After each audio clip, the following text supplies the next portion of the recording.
আমরা বিরিয়ানি খেতে কে না পছন্দ করি। আর যদি বৃষ্টির দিনে ঠান্ডা ঠান্ডা ওয়েদারে বিরিয়ানি না হয় তাহলে কি চলে? আর তাও যদি হয় কবুতরের মাংসের বিরিয়ানি, তাহলে তো কথাই নেই।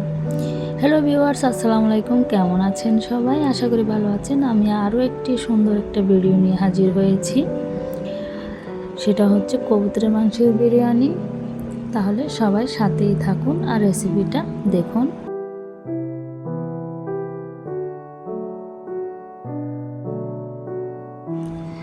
আজকে আমরা মাটির চুলাতে রান্না করতেছি। এই জন্য আমি কড়াইতে পরিমাণ মতো তেল দিয়ে দিচ্ছি। তেলটা যখন গরম হয়ে যাবে তখন আস্ত মশলাগুলো দিয়ে দিব। কয়েকটা এলাচ, তারপরে তেজপাতা, দারচিনি দিয়ে দিয়েছি এবং কয়েকটা রসুনের কুচি দিয়ে দিয়েছি। আর বড় সাইজের দুটো পেঁয়াজ কুচি করে দিয়ে দিয়েছি।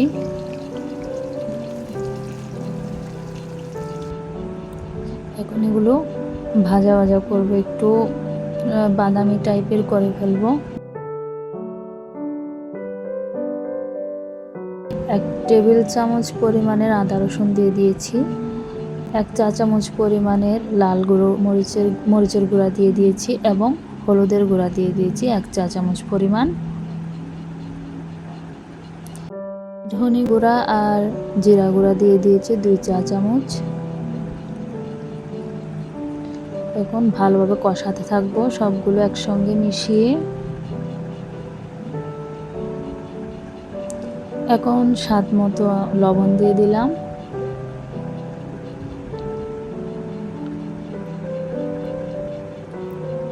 আর 1 চা চামচ পরিমাণের আমি মাংসের মশলা দিয়ে দিয়েছি।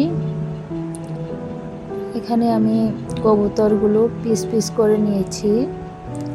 এখানে মোট 3টা কবুতরের বাচ্চা নিয়ে নিয়েছিলাম মাঝারি সাইজের। 3টি কবুতরের বাচ্চার জন্য আমি 1 কেজি পরিমাণের চাল নিয়েছিলাম। এখন একেবারে ভালোভাবে যখন সিদ্ধ হয়ে যাবে মাংসটার, তখন আমি চালগুলো ঢেলে দিব।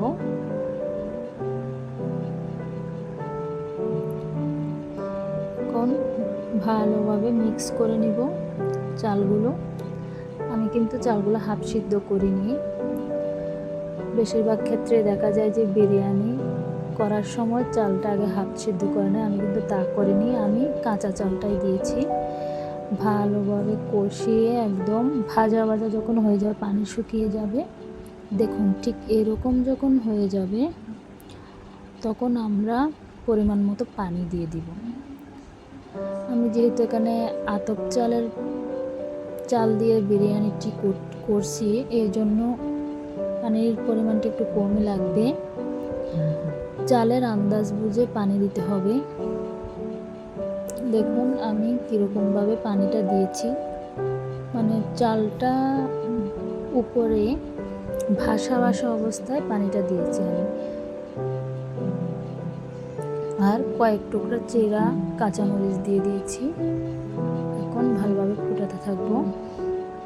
ঠিক এইরকম যখন হয়ে যাবে, পানিটা একটু একটু পানি থাকবে, তখন আমি জালটা কমিয়ে দিব, না হলে তলায় লেগে যেতে পারে, পুড়ে যেতে পারে। তাই জাল কমিয়ে ভালোভাবে নেড়ে চেড়ে লবণ টবণ হয়েছে কিনা দেখে তারপরে দিব। ঠিক এইভাবে দেখুন, ঢাকনার তলে একটা পলিথিন দিয়ে যাতে ভাপ যাতে বাইরে না যায়, সেভাবে আধা ঘন্টা এইভাবে রেখে দিব। দেখুন আমার বিরিয়ানির লাস্ট লুকটা ঠিক এরকম হয়েছে, কি সুন্দর হয়েছে দেখুন।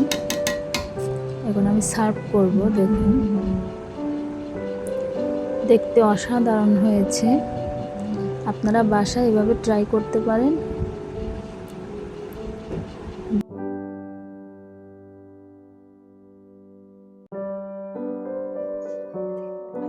ছোট ভাই দেখুন, তখন ভাবলাম যে একটু ভিডিও করি।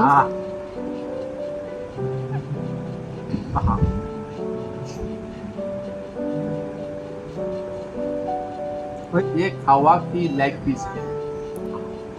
ভালো হাওয়া থাকবেন, খাওয়া সুস্থ বিরিয়ানি। থাকবেন। আসসালামু আলাইকুম।